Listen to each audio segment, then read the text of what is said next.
পারুই থানার অন্তর্গত বড় মহুলারা গ্রামের রেশন ডিলারের ছেলে শুক্রবার সন্ধ্যায় পারুই বাজারে আজহারউদ্দিনকে পারুই বাজার থেকে চা খাওয়ার নাম করে নিয়ে গিয়ে কিডন্যাপ করে এবং কয়েক ঘন্টা পর বাড়ির লোককে ফোন করে 50 লক্ষ টাকা দাবি করা হয়।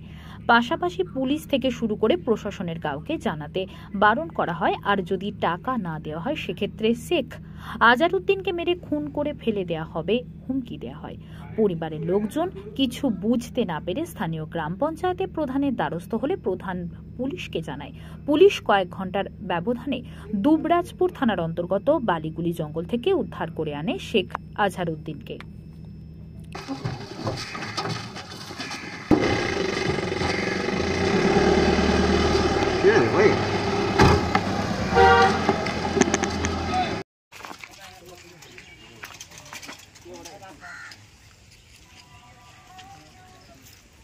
ফটো শুটিং করছিস তুই? জুম কর।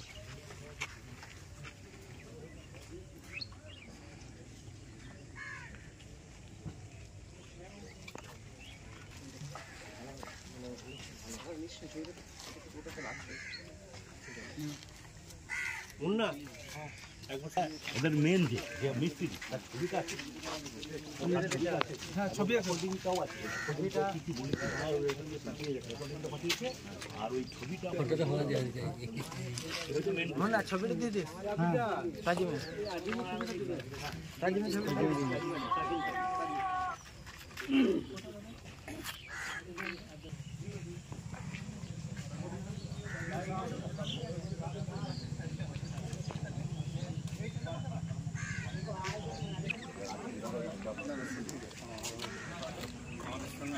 আপনারা কে?